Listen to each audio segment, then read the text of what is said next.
Welcome to another deep dive. Today, we're going to tackle something pretty big. And I'm not talking about the size of my latest online shopping order. Haha. No. Nope. We're diving headfirst into the world of the infinite. Well, more specifically, the wild world of set theory. That's where infinity comes in different sizes. And, believe it or not, a simple slice of pizza can unlock some seriously deep mathematical truths. You got that right. Get those thinking caps on, everyone, because we're about to explore the frontiers of what we know about infinity. And to guide us on this journey, we'll be drawing on the brilliant and often quite funny lectures of Scott Aaronson. He's a computer scientist with a knack for making complex topics both understandable and entertaining. Absolutely. He's got this great quote he uses from Democritus: "I would rather discover a single cause than become king of the Persians." A noble ambition. And speaking of ambition, today we're after a different kind of kingdom, the kingdom of infinity. But first things first, how do we even start measuring the size of an infinite set? I mean, it's already infinite, right? How could one infinity be bigger than another? Yeah, that's a question that had mathematicians stumped for centuries. It wasn't until George Cantor came along that we really started to get a grip on infinity. Okay, so what did Cantor do? His big breakthrough was this idea of one-to-one correspondence. Instead of counting, which, let's face it, is a non-starter with infinite sets, we try to see if we can pair up the elements of different sets. If we can match them perfectly, one-to-one, then those sets are considered to be the same size, even if they're both infinite. So kind of like when you're setting the dinner table. You don't need to count all the forks and plates to know you've got enough. You just make sure each fork has a plate buddy. Exactly. It's all about that one-to-one relationship, and that's where things start to get really mind-bending when we apply it to infinite sets. Mind-bending in a good way, I hope. Hit me with an example. Okay, consider the set of all positive integers, Yeah. 1, 2, 3, and on, and then think about the set of all even numbers. At first glance, you'd think, well, there are way more integers than just the even numbers, right? Yeah, that seems pretty intuitive. But here's the kicker. We can actually pair them up perfectly. Match up 1 to 2, then 2 to 4, 3 to 6, and so on. Every single positive integer can be paired up with a unique even number. No leftovers. Hold on a sec.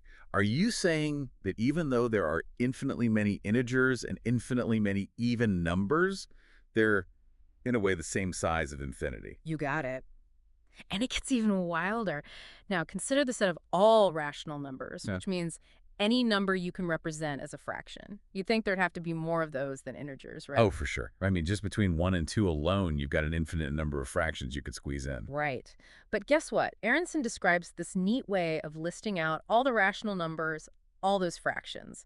He says, picture a grid with all the possible numerators running along the top and all the denominators down the side. Okay, I'm picturing it. Now, start at the top left corner and kind of zigzag your way through, writing down each fraction as you go. So you'd get 1, 1, then 2, 1, then 1 1/2, the third 2 1/2, 3, 1, and so on. You're essentially laying out a path that's guaranteed to hit every single fraction eventually, right? Exactly. And because you can list them out systematically, even with infinite rows and columns in your grid, you can match each fraction up with a corresponding integer. Mind-blowing.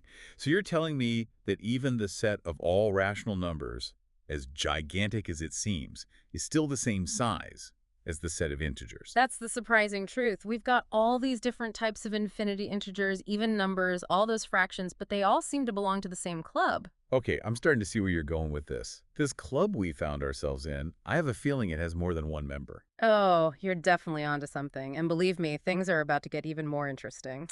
This club we found ourselves in, I have a feeling it has more than one member. Oh, you're definitely onto something. And believe me, things are about to get even more interesting. We've seen that there are definitely different types of infinity, even if they all seem, well, infinite at first glance. But now the real question is, are there different sizes of infinity? And to that, I can definitively say yes, absolutely. There's more than one level of infinity out there. Whoa, hold on. My brain's already in overdrive. I'm trying to picture different sizes of infinity. It's like trying to imagine a color you've never seen before. I know, right? It's a huge conceptual leap, but trust me, it's a wild ride. Think about it. You have your integers 1, 2, 3, and so on, marching off into infinity, but then you've got those numbers like pi, for instance, which just goes on forever without ever repeating. Pi can't be written as a simple fraction. Right, I remember those irrational numbers, right? Bingo. And here's the mind-blowing part. Those irrational numbers, when you consider them along with all the other real numbers, those include integers, fractions, decimals, you name it, They actually create a set that's bigger than the entire set of integers. Wait, hold on. Larger? How can you even compare them if they're both infinite?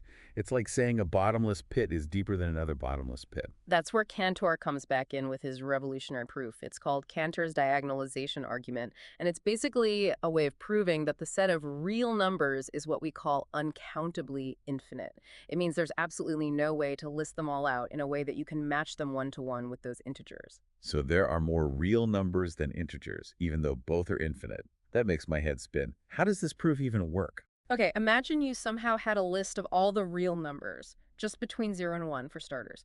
Cantor's diagonalization argument shows you how to construct a new real number that cannot possibly be on your list. It's like no matter how complete you think your list is, there will always be numbers you've missed. So it's like a mathematical magic trick. You're pulling numbers out of thin air. In a way, yes. It's like saying your list is both complete and incomplete at the same time, but it makes more sense when you see how it's done. So, picture this list you've got. With all those real numbers written out as infinite decimals, we're going to build our new number one digit at a time. Okay. I'm following so far. Now, we look at the first digit of the first number on your list. Let's say it's a 1. Our new number will have a 2 in that place. If it's a 2, we put a 3, and so on. So right off the bat, you're making sure our new number is different from the first one on the list. Clever. But what about the rest? We just keep moving down the diagonal. We do the same thing for the second digit of our new number, looking at the second digit of the second number on the list, then the third digit, and so on, always making sure our new number has a different digit in that place than the number on our supposedly complete list. You're basically creating a Frankenstein number, like stitching it together from all the leftover digits of the other numbers on the list.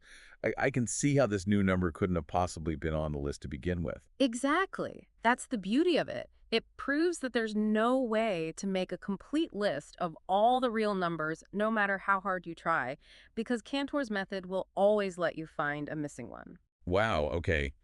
My brain is officially on a roller coaster right now. So we've got different sizes of infinity. Some are countable, like our trusty integers, and some are uncountable, like those wild real numbers. But how many different infinities are there? I mean, is it just these two? Or is it an infinite number of infinities? And that, my friend, is where things get even more mind-blowing. Mm. Brace yourself for ordinal numbers. Ordinal numbers. Okay, I have to admit, that doesn't sound quite as exciting as, say, infinite pizza, but I'm willing to be convinced. Are we about to unlock a whole new level of infinity here? Because I thought I was getting a handle on this whole countable versus uncountable thing, but now you're throwing a whole new term at me.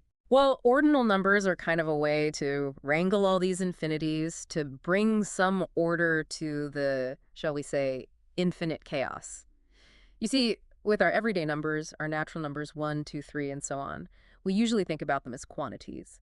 But ordinal numbers are all about the position in a sequence, not just the quantity. So it's less about how big is this infinity and more about where does it fall in line? It's like in a race. Imagine a race with no finish line. People just keep running forever. Okay, I like where this is going. An infinite marathon. Exactly. You could talk about the infinite number of runners, sure. But what about the runner who finishes after everyone else? There's something paradoxical about that, right? Yeah, how can someone finish if there's no finish line? That's the idea behind the first infinite ordinal number, omega, written as the Greek letter O. Omega isn't just a number. It represents the position after all those regular finite numbers. Okay, I think I've started to wrap my head around this. So omega is like this ultimate finish line that's always just out of reach. But if that's where the natural numbers end, where do we go from there? We keep going, of course. Just like in our infinite race, someone could finish after omega, right? That position would be omega plus 1, and then someone else could come after them at omega plus 2. We can keep adding 1 forever, even after we've already reached infinity. And then there's 2 omega, which is kind of like having 2 of these infinite races back to back. And then we can keep going. Omega squared, omega to the power of omega. It just never ends, does it? You're catching on. The point is, we can build this whole incredible hierarchy of infinities. It's mind-boggling, but there's a strange kind of logic to it. It's making my brain hurt in the best way possible. There's got to be a but coming. Right. There's always a but in mathematics, especially when we're talking about infinity. Say it on me. Okay, so we've got these different sizes of infinity, countable and uncountable, and now we've got this whole system for ordering them with these ordinal numbers. But are there any infinities lurking in the gaps? Like between the infinity of integers and the infinity of all the real numbers, is there something in between? An infinity that's bigger than the integers, but smaller than all those irrational numbers we talked about? Whoa. Yeah, I see what you're getting at. Could there be an infinity sandwiched in there? That's a really good question. It's such a good question, in fact, that it has a name. It's called the Continuum Hypothesis. And get this, it's one of the biggest unsolved mysteries in mathematics. No way. You're saying even the math whizzes don't have an answer to this. I have to admit, I find that strangely comforting. What's the latest thinking on it? Well, mathematicians have actually figured out that the continuum hypothesis is what we call undecidable, using our standard set of axioms. Axioms. Those are like the fundamental building blocks of math, right? Exactly. They're the basic assumptions we make, the rules of the game, so to speak. And what mathematicians have found is that depending on which axioms you choose to use, the continuum hypothesis could be true or false. So you're telling me there might be some things in math that we can just never know for sure. That's the strange and wonderful reality. It challenges this idea we have of math as a perfectly logical, rule-bound system where everything can be figured out eventually. It's a bit humbling, really. Humbling is a good word for it. But hey, it leaves the door open for new discoveries, right? Absolutely. And speaking of assumptions and axioms, remember that axiom of choice we talked about earlier? Turns out that seemingly obvious statement that you can always choose one thing from a group of things, well, it leads to some pretty wacky conclusions, too. Wackier than different sizes of infinity. I'm not sure my brain can handle much more wackiness. Oh, just wait. You're going to love this. It's called the Banach-Tarski paradox. Ready for this? Yeah, me. It says that you can take a perfect sphere, like a solid ball, cut it up into a bunch of pieces, and then, get this, rearrange those pieces to create two identical spheres. Hold on, hold on. You're telling me I can just double my collection of bowling balls if I know the right way to cut them up? Well, not quite. It's a bit more complicated than that. The pieces in this paradox, they're not the kind of pieces you could cut with a saw or a pair of scissors. We're talking about incredibly complex, infinitely detailed shapes that only exist in the realm of theoretical mathematics. So no free bowling balls.